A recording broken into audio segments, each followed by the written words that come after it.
नमस्कार, म अनिस्मा बस्नेत। नमस्कार, म कावेरी पौडेल। राति 8 बजेको जनता समाचारमा स्वागत छ। सबैभन्दा पहिले प्रमुख समाचार। नेपालमा कोरोना संक्रमणको जोखिम उच्च, एकै दिन 28 जनाको मृत्यु, 3000 बढीमा संक्रमण, स्थिति भयावह हुन सक्ने मन्त्रालयको चेतावनी। कोभिड-19 विरुद्धको लडाईँमा केन्द्रित हुन पार्टी पंक्तिलाई नेकपा एमालेको निर्देशन, तत्काल देशभर लकडाउन नगर्ने नेकपाको निर्णय। नयाँ सरकार बनाउने प्रयासलाई जारी राख्ने प्रमुख नेपाली कांग्रेसको निर्णय, सोमबारका लागि तय भएको केन्द्रीय समिति बैठक स्थगित। भारतमा पछिल्लो 24 घण्टामा अहिलेसम्मकै सर्वाधिक कोरोना संक्रमण, एकै दिन झण्डै 3,50,000मा संक्रमण पुष्टि।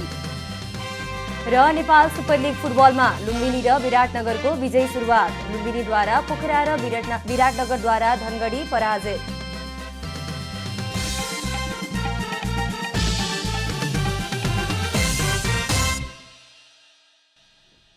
अब पूरा समाचार। पछिल्लो 24 घण्टामा नेपालमा कोरोना भाइरसको संक्रमणबाट 28 जनाको मृत्यु भएको छ। यो सँगै नेपालमा कोरोनाबाट ज्यान गुमाउनेको संख्या 3164 पुगेको स्वास्थ्य तथा जनसङ्ख्या मन्त्रालयले जानकारी दिएको छ। यस्तै पछिल्लो 24 घण्टामा 9292 जनाको PCR परीक्षण गर्दा 3032 जना र 786 जनाको एन्टिजेन परीक्षण गर्दा 90 जना गरी 3122 जनामा कोरोना संक्रमण पुष्टि भएको मन्त्रालयको तथ्याङ्क छ। आइतबार थपिएका सहित नेपालमा कोरोना संक्रमितको संख्या 3,01,19 पुगेको छ।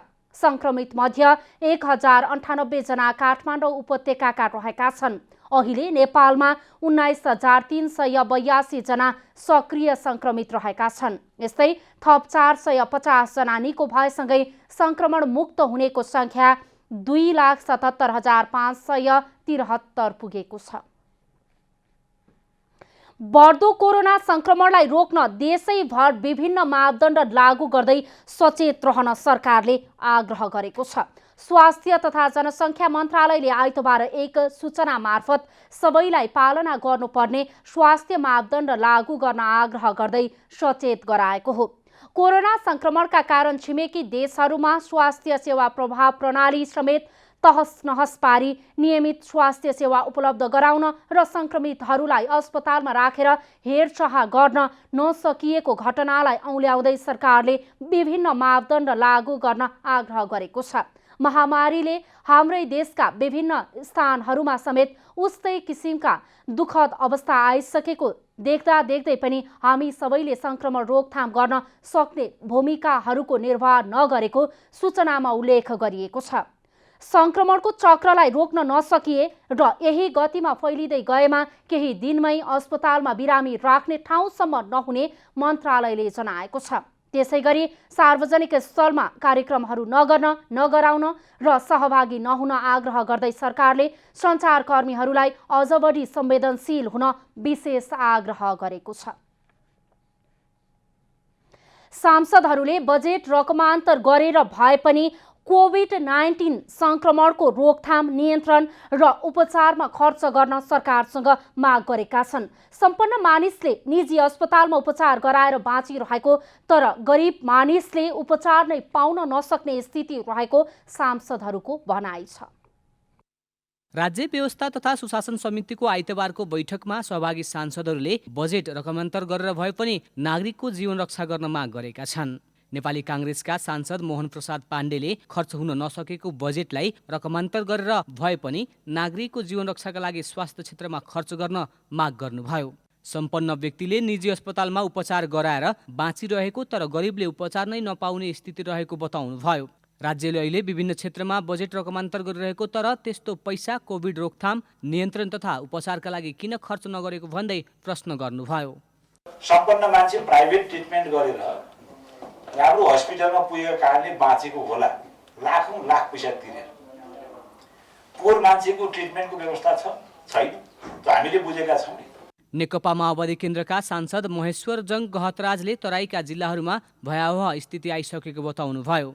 सीमावर्ती जिल्लाहरूका स्वास्थ्यकर्मीहरूले हात उठाइसकेको अवस्थामा समितिले सरकारलाई आफैले गरेका निर्णयहरू कतिको कार्यान्वयन गरिरहेको छ भन्ने सम्बन्धमा जानकारी लिई आवश्यक निर्देशन दिनुपर्ने बताउनुभयो। जिल्लाहरू र त्यसमा पनि तराईका जिल्लाहरूको स्थिति हेऱ्यो भने भयावहको अवस्था छ, जसको अगाडि पूर्वोक्त मान्यज्यूहरूले भनिराख्नु भएको छ। सीमावर्ती क्षेत्रमा स्वास्थ्य कर्मीहरूले हात उठाएको अवस्था छ। सरकारले कोभिड रोकथाम तथा नियन्त्रणमा सरकारले लापरवाही गरिरहेको भन्दै जनता समाजवादी पार्टी नेपालका सांसद रामसहाय प्रसाद यादवले राज्यले आफै स्वास्थ्य मापदण्ड उल्लङ्घन गरिरहेको बताउनुभयो। अब यस्तो अवस्थामा राज्य चाहिँ आफै मापदण्ड बनाउने, आफै चाहिँ नागरिकलाई अरू निकायहरूलाई निर्देशन दिने, फलो गर्ने, आफै चाहिँ त्यसको चाहिँ फलो नगर्ने। नेपाली काङ्ग्रेसका सांसद देवेन्द्रराज कडेलले कोभिड संक्रमित बिरामीलाई अक्सिजन अत्यावश्यक छ भन्ने थाहा हुँदाहुँदै पनि सरकारले ध्यान नदिएको बताउनुभयो। यस्तै नेपाल मजदुर किसान पार्टीका सांसद प्रेम सुवालले भएको अक्सिजन विदेश पठाएर व्यवसायीलाई सहुलियत दिएर अक्सिजन सिलिन्डर ल्याउन खोजिएको टिप्पणी गर्नुभयो। अक्सिजन सिलिन्डर खरिदको लागि व्यवसायीलाई सहुलियत दिने भन्ने आएको छ, भएको चाहिँ विदेश पठाउने, फेरि सहुलियत दिने। त्यसकारण यसका उद्योगीहरू को हुन्, व्यवसायीहरू को हुन्, त्यसको चाहिँ हामीले एकचोटि नामनामेसी लिनु उपयुक्त होला। बैठकले कोभिडको बहानामा सुशासनका विषयहरूमा कमजोरी हुन सक्ने भन्दै अनुगमनलाई निरन्तरता दिने निर्णय पनि गरेको छ। जिल्ला प्रशासन कार्यालय काठमाडौँले सोमबारदेखि अत्यावश्यक बाहेकका सेवाहरू स्थगित गरेको हो। आइतबार एक सूचना जारी गर्दै जिल्ला प्रशासन कार्यालय काठमाडौँले कार्यरत केही कर्मचारीहरूमा समेत कोरोना संक्रमण देखिएकाले अत्यावश्यक बाहेकका सेवाहरू स्थगित गरिएको जानकारी दिएको छ। संक्रमित भएका कर्मचारीहरू होम आइसोलेसनमा रहेको तथा उनीहरूको निकट सम्पर्कमा रहेका कर्मचारीहरू परीक्षणको क्रममा नै रहेका बेला आम सेवाग्राहीमा समेत संक्रमण फैलिन सक्ने खतरालाई मध्यनजर गर्दै सेवा स्थगित गरिएको कार्यालयले जनाएको छ। 78-1-13 भोलिदेखि एक हप्तासम्मको लागि बन्द गर्ने भनेको छ। अब जिल्ला प्रशासन कार्यालयले प्रदान गर्दै आएको सेवाहरू र अन्य भिडभाड हुने कार्यालयहरू जस्तै मालपोत यातायात, वैदेशिक रोजगार, त्यसपछि चाहिँ नापी, यी कार्यालयहरूले पनि अब भिडभाडलाई कम गर्न र सङ्क्रमण दर नबढ्न दिनको निम्ति चाहिँ सेवा प्रवाहको अब वैकल्पिक व्यवस्था मिलाई आलो पालो रूपमा सेवा प्रदान गर्ने र भिडभाड कम गर्ने भन्ने निर्णय भएको छ। नयाँ नागरिकता प्रतिलिपि, नाबालक परिचय पत्र, राहदानी वितरण तथा सिफारिस, हात हतियार दर्ता तथा नवीकरण, संस्था दर्ता तथा नवीकरण र पत्रपत्रिका दर्ता लगायतका काम स्थगित गरिएको विज्ञप्तिमा उल्लेख छ। शान्ति सुरक्षासँग सम्बन्धित निवेदन र मुद्दासँग सम्बन्धित कार्यहरू, अन्य अत्यावश्यक सिफारिसको काम भने सुचारू रहने उल्लेख गरिएको छ। कोरोना संक्रमणको दोस्रो लहरको संक्रमण दर पहिलेको तुलनामा उच्च भएपछि मानिसहरू त्रसित बनेका छन्। कोरोना विरुद्धको खोप लगाएपछि सुरक्षित रहने भन्दै अघिल्लो खोप अभियानमा सामेल हुन नचाहनेहरूको समेत अहिले खोप लगाउन सचेत भएका हुन्।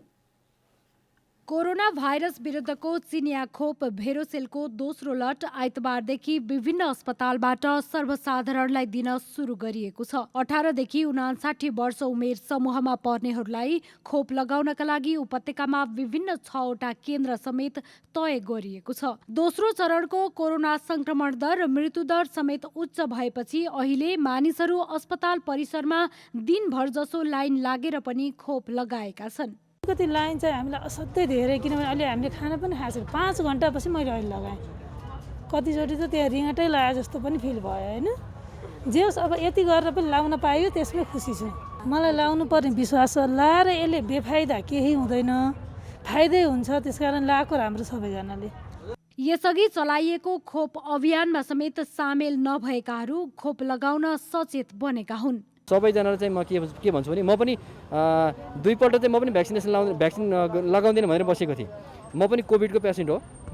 कोभिड भएर म पनि 3-4 महिनादेखि चाहिँ म भनौँ रिकभर भएर चाहिँ अहिले पनि म ड्युटी जोइन गरेको छु। भए तापनि भ्याक्सिन लगाइदिउँ, भ्याक्सिन लगाइसकेपछि नेक्स्ट पुस्तालाई पनि कन्फिडेन्स बढोस् र सबैलाई चाहिँ सकारात्मक मेसेज जाओस् भन्ने हिसाबले चाहिँ हामीले चाहिँ भ्याक्सिन लगाउनु जरुरी देख्छु मैले। खोप आइतबार निजामती अस्पताल मीन भवन, सशस्त्र प्रहरी अस्पताल बलम्बु र राष्ट्रिय आयुर्वेद अनुसन्धान तथा तालिम केन्द्र कीर्तिपुरमा लगाइए पनि सोमबारबाट भने परोपकार प्रसुति तथा स्त्री रोग अस्पताल Thapathali, Nepal medical college Attarkhel, Kathmandu medical college Sinamangal र हिमाल अस्पताल ज्ञानेश्वरबाट समेत खोप निरन्तरता दिइने भएको छ।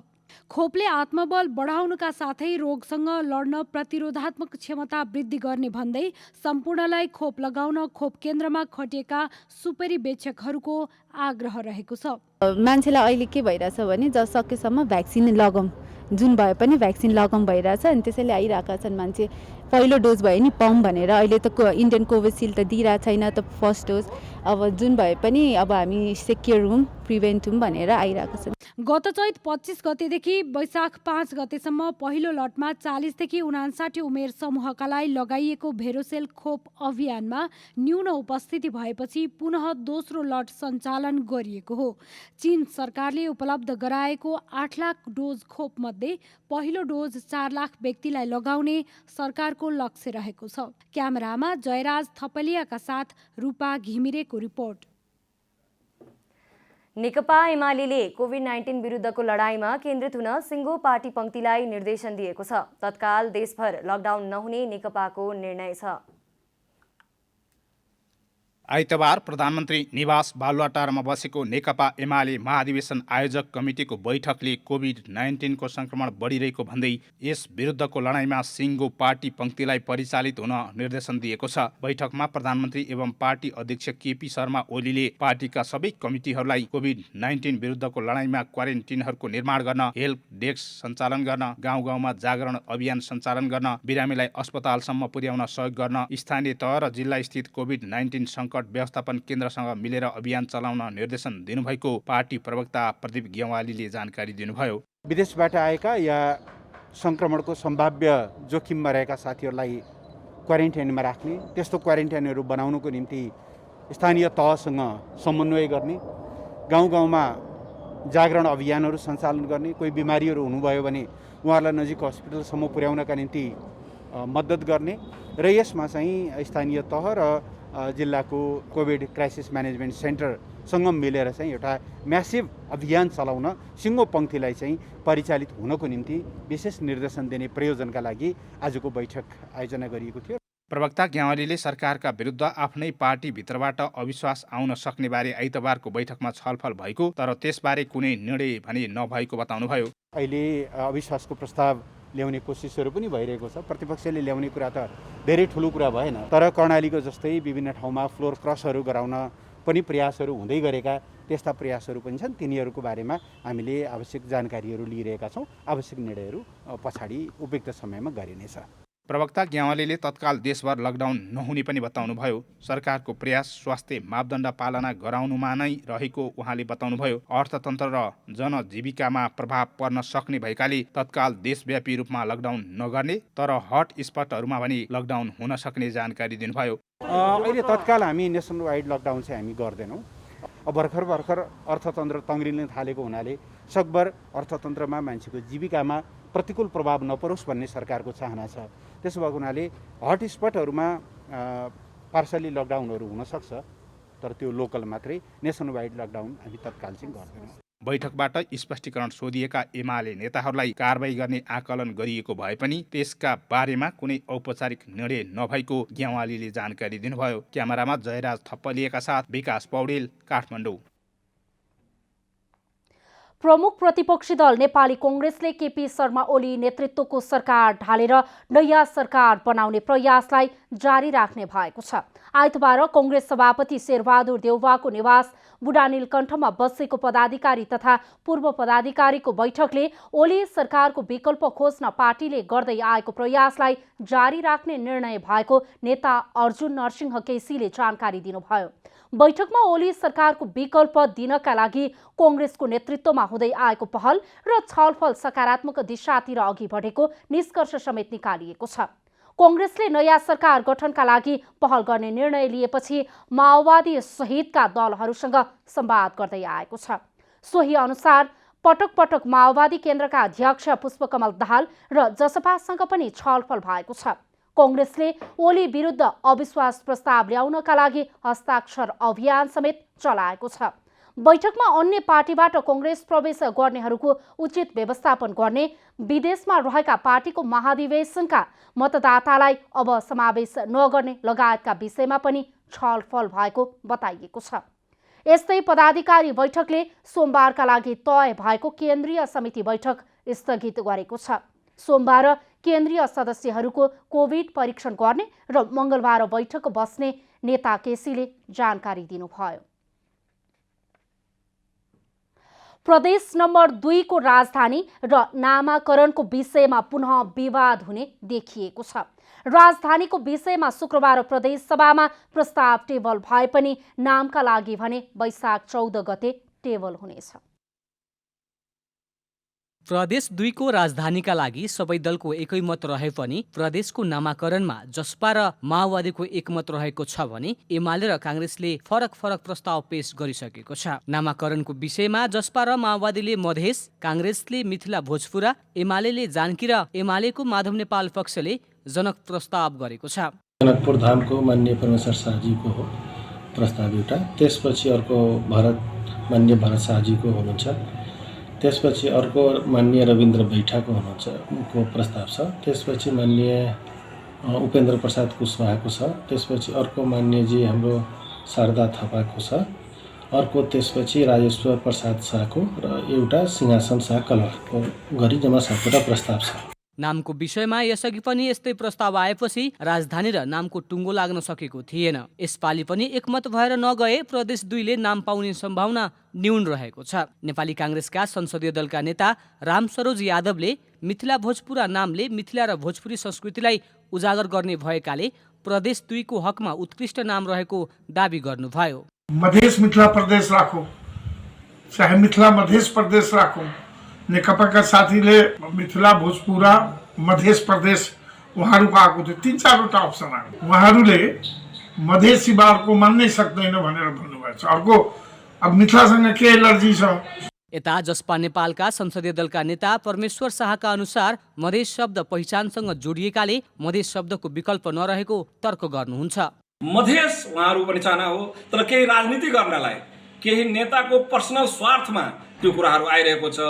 मिथिला मात्र जनकपुर भनेर त हुँदैनन्, यो त पुरै 8 जिल्लाको साथीको सहमति हुनु पर्यो नि मिथिलामा। तर मलाई लाग्दैन जनकपुरका साथीहरूको चाहना होला, त्यो नजायज पनि होइनन्। तर हामी के भन्छौँ भने हाम्रो पहिचानको कुरा हो। प्रदेश नम्बर 2 सरकारका प्रवक्ता तथा आन्तरिक मामिला तथा कानुन मन्त्री ज्ञानेन्द्र कुमार यादवले नामको विषयमा जसपा र माओवादीको प्रस्ताव एक रहेकाले बहुमत पुग्नुमा 7 मत मात्र बाँकी भएको जानकारी दिनुभयो।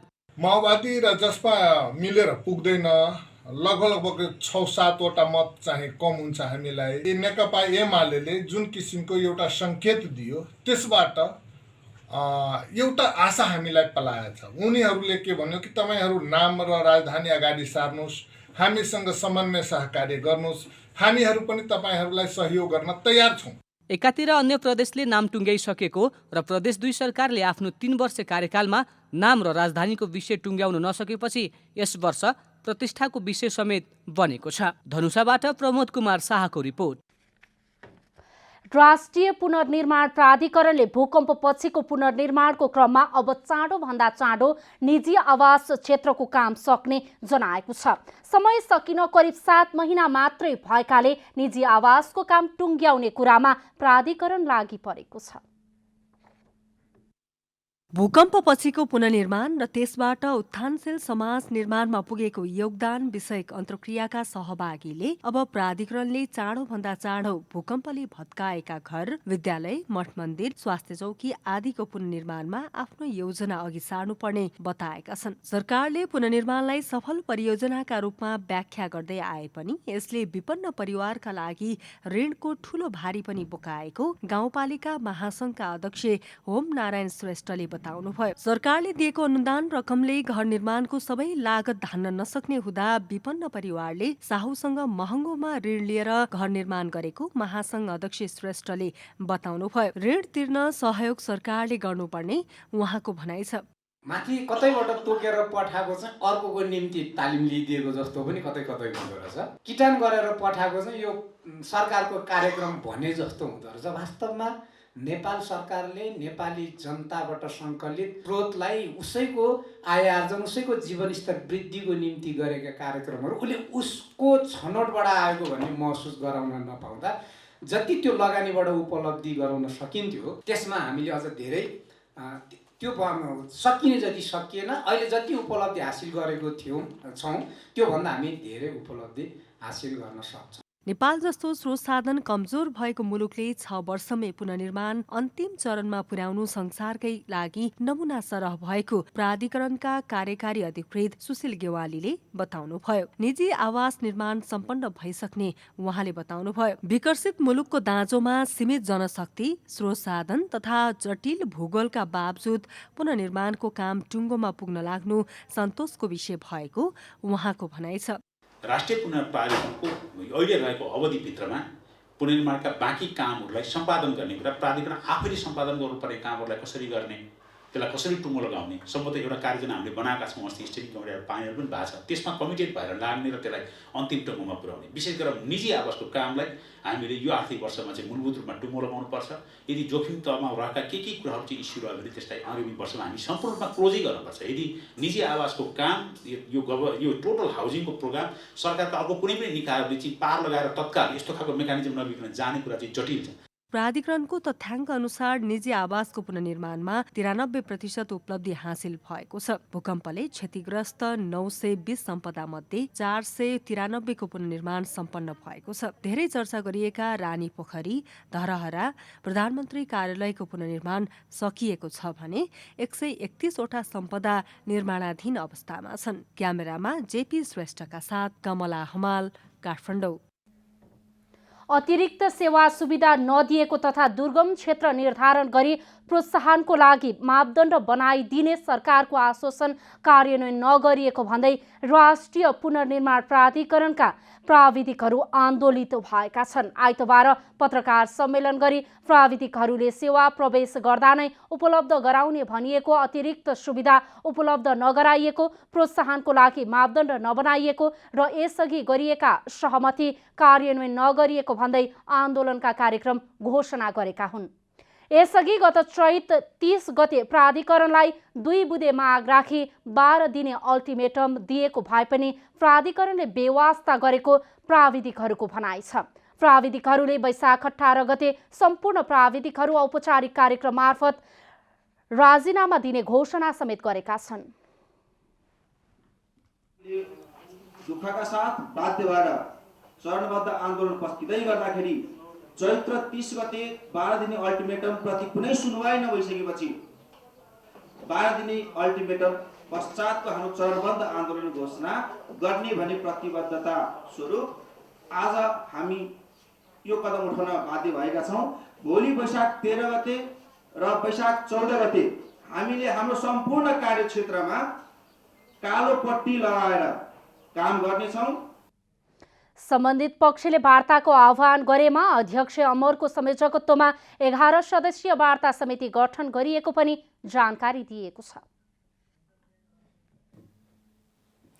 आगामी जेठ 6 गतेका लागि तय भएको राष्ट्रिय सभा उपनिर्वाचनको कार्यतालिका सार्वजनिक भएको छ। निर्वाचन आयोगले सार्वजनिक गरेको उपनिर्वाचनको कार्यतालिका अनुसार वैशाख 21 मा मतदाता नामावली प्रकाशन हुनेछ। उम्मेद्वार मनोनयनका लागि वैशाख 24 गते तोकिएको छ। वैशाख 25 देखि 28 सम्म मनोनयन पत्र र उजुरी उपर जाँचबुझ गरी निर्णय गर्ने, उम्मेद्वारको नामावली प्रकाशन गर्ने, उम्मेद्वारको नाम फिर्ता लिने कार्यतालिका छ। वैशाख 29 मा उम्मेद्वारको अन्तिम नामावली प्रकाशन हुने, 29 गते उम्मेद्वारलाई चुनाव चिन्ह प्रदान गर्ने कार्यतालिकामा उल्लेख छ। बागमती प्रदेशको रिक्त एक स्थानमा निर्वाचन हुन लागेको हो। गृहमन्त्री रामबहादुर थापा माओवादी केन्द्र त्यागेर एमालेमा प्रवेश गरेपछि रिक्त स्थानमा निर्वाचन हुन लागेको हो। एमालेले थापालाई नै उम्मेद्वार बनाउने निर्णय गरेको छ। निर्वाचन आयोगले खर्चको विवरणको नबुझाउने 86वटा राजनीतिक दलहरूलाई 9 बुँदे ध्यानाकर्षण पत्र पठाएको छ। यसअघि आयोगले 133वटा दललाई स्मरण पत्र पठाएको थियो। संविधानले तोकेको समयमा अधिवेशन गरेको विवरण बुझाउनु पर्ने, पदाधिकारीहरू समावेशी हुनुपर्ने, स्थानीय तह र प्रदेशको विवरण जिल्ला निर्वाचन कार्यालयमा अभिलेख गराउनु पर्ने लगायतका निर्देशन आयोगले ती दललाई दिएको छ। दलहरूले बुझाउनुपर्ने लेखा परीक्षण प्रतिवेदन नबुझाउने दलहरूलाई 20,000 सम्म जरिवाना हुन सक्ने बताउँदै निर्वाचन आयोगले हिसाब नबुझाउने दलहरूलाई खर्च विवरण सार्वजनिक गर्न भनेको हो।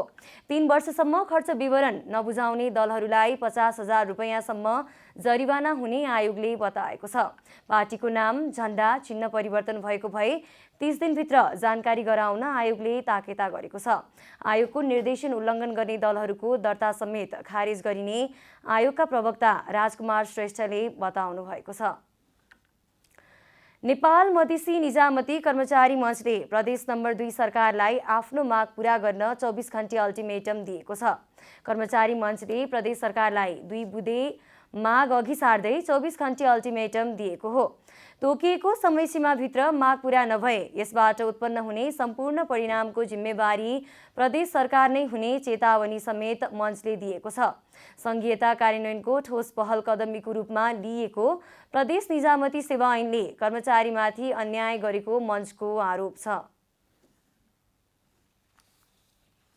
हाम्रो माग पूरा गरिएन भने सशक्त किसिमका आन्दोलनका कार्यक्रमहरू हामी लिएर आउँछौँ र आन्दोलनको त्यो बेला कुनै विकल्प नरहने पनि हामी उद्घोष गर्न चाहन्छौँ।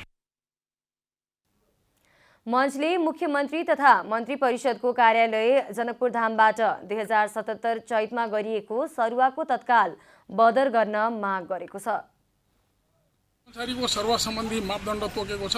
नर्मली 2 वर्षमा कर्मचारीलाई एक स्थानबाट अर्को स्थानमा, त्यो पनि कर्मचारीको सकभर इन्ट्रेस्ट अनुसार भनिएको छ, सरुवा गर्नुपर्ने प्रावधान राखेको छ। तर यहाँ आफू खुसी 2-2, 3-3 महिनामा आफूले भनेको नटेड दिँदैमा, आफ्नो अनुकूल काम नगरिदिँदैमा सरुवा गर्ने गरिएको छ। हाम्रो विरोध त्यहाँ। त्यसैगरी प्रादेशिक कर्मचारीको बिना कारण सरुवा गरी प्रदेश संरचना भन्दा बाहिरका कर्मचारीलाई जिम्मेदारी तोक्ने कार्य भएको भन्दै त्यसलाई तत्काल सच्याउन माग गरेको छ। अब आर्थिक समाचार। आर्थिक समाचारका साथमा अर्घाखाँची ओपिसी सिमेन्ट, सबैभन्दा स्तरीय सिमेन्ट।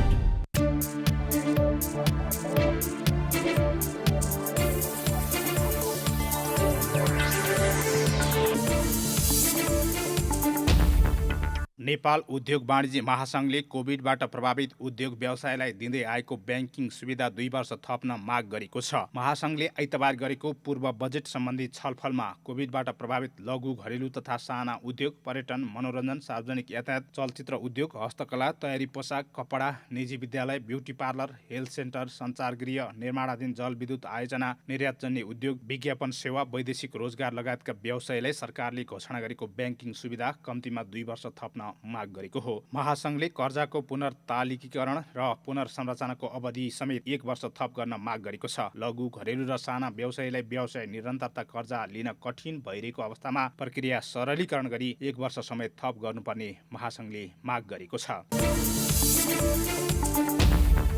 हिमाल आरोहणका दौरान खटिएका सबै सम्पर्क अधिकृतलाई फिल्डमा जान पर्यटन विभागले आग्रह गरेको छ। विभिन्न वाहनामा तोकिएको हिमालको आधार शिविरसम्म नपुगी फर्कने प्रवृत्ति सम्पर्क अधिकृतमा रहेको भन्दै विभागले यस्तो आह्वान गरेको हो। अहिले सगरमाथा सहितका हिमालमा 100औं आरोही र उनीहरूका सहयोगी पुगिसकेका छन्। ती आरोहीको निगरानी र सरकारी संयन्त्रका रूपमा सम्पर्क अधिकृतहरू खटाइएका हुन्छन्। यो वर्ष करिब 4.5 दर्जन सम्पर्क अधिकृतहरू विभिन्न हिमालमा खटिएका छन्। आइतबार सुनको मूल्य तोलामा 400 रुपियाँले घटेको छ। बजारमा छापावाला सुन प्रति तोला 91,300 रुपियाँमा कारोबार भएको नेपाल सुन चाँदी व्यवसायी महासङ्घले जनाएको छ। शुक्रबार छापावाला सुन प्रति तोला 91,700 रुपियाँ रहेको थियो। तेजाबी सुन प्रति तोला 90,800 रुपियाँमा किनबेच भएको छ। चाँदी तोलामा 10 रुपियाँले घटेर प्रति तोला 1,310 रुपियाँमा कारोबार भएको महासङ्घले जनाएको छ। अन्तर्राष्ट्रिय बजारमा मूल्य घटेर सुन प्रति औंस $1,777 हाराहारीमा कारोबार भइरहेको छ।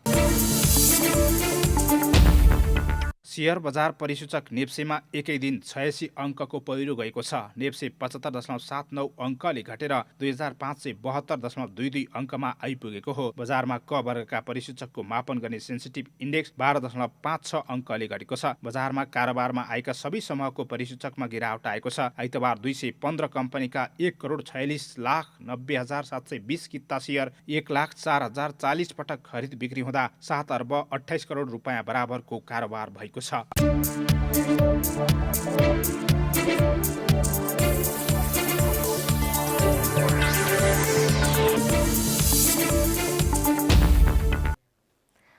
खेलकुद समाचार।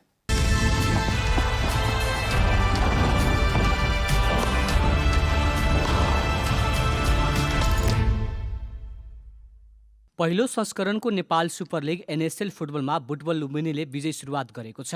त्रिपुरेश्वर स्थित दशरथ रङ्गशालामा भएको खेलमा बुटबलले पोखरा थन्डर्सलाई 2-0 गोल अन्तरले पराजित गरेको हो। बुटबललाई जित दिलाउन अर्मान्डो बेडुमले 1 गोल गरे। यस्तै बुटबलले 1 गोल आत्मघाती उपहार पाएको हो। खेलको 42औं मिनेटमा अर्मान्ड बैमुडुले गोल गर्दै बुटबललाई 1-0 को अग्रता दिलाएका थिए। मानबहादुर परियारको लामो फ्री किकमा अर्मान्डोको हेडर पोखराका डिफेन्डर अजित भण्डारीलाई लाग्दै गोल भएको थियो। यस जितसँगै बुटबलले पहिलो खेलमा 3 अङ्क जोडेको छ। प्रतियोगिता अन्तर्गत सोमबार 1 खेल हुनेछ। सोमबार ललितपुर सिटी एफसी र एफसी चितवन बीच प्रतिस्पर्धा हुनेछ।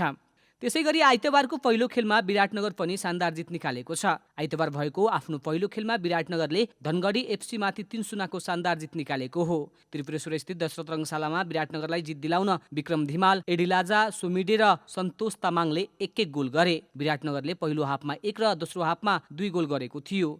खेलको म्यान अफ द म्याच विराटनगरका सन्तोष तामाङ चुनिए। उनले 25,000 प्राप्त गरे। खेलको promising player of the match विराटनगरकै निरकुमार राई चुनिए। उनले 10,000 प्राप्त गरे। जितसँगै विराटनगरले पहिलो खेलमै महत्त्वपूर्ण 3 अङ्क जोडेको छ।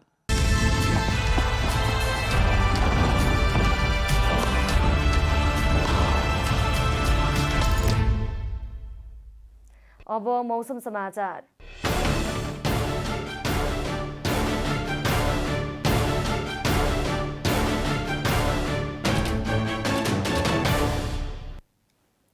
आज बिहान देशका धेरैजसो स्थानहरूमा आंशिक बदली रह्यो। राति देशका पहाडी भूभागमा आंशिक बदली रही बाँकी भूभागमा मौसम सामान्यतया सफा रहने जल तथा मौसम पूर्वानुमान महाशाखाले जनाएको छ।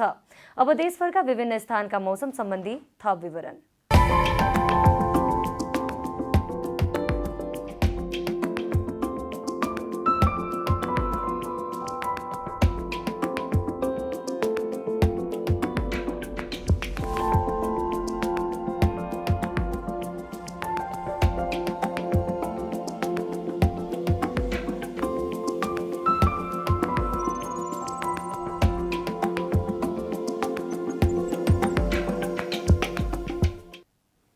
अन्त्यमा आजको डायरी।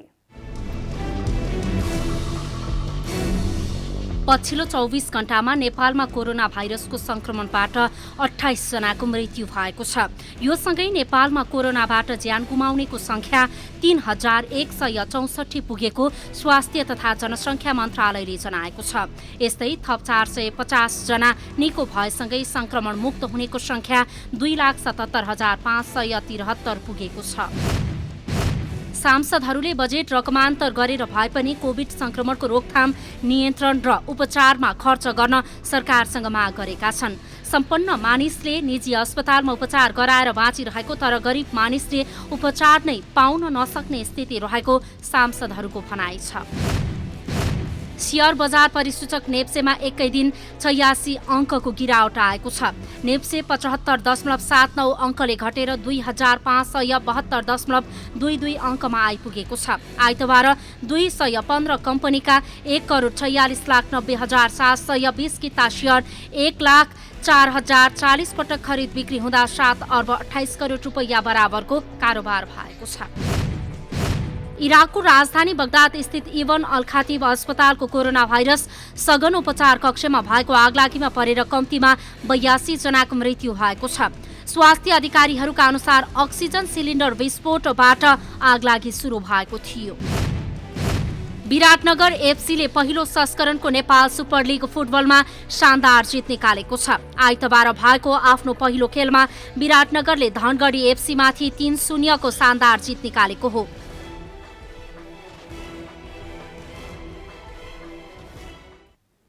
जनता समाचार अहिलेलाई यति नै। जनताद्वारा जनताका लागि प्रसारित जनता टेलिभिजनका कार्यक्रमहरू युट्युब, ट्विटर, फेसबुक र हाम्रो वेबसाइट जनतासमाचार.com मा पनि पढ्न र हेर्न सक्नुहुनेछ। सूचनामा तपाईको सहभागिता, समयमा समाचार हाम्रो प्रतिबद्धता। कोरोना भाइरसको संक्रमणबाट बच्न नियमित रूपमा साबुन पानीले हात धौँ, भिडभाडबाट टाढै रहौँ। नमस्कार।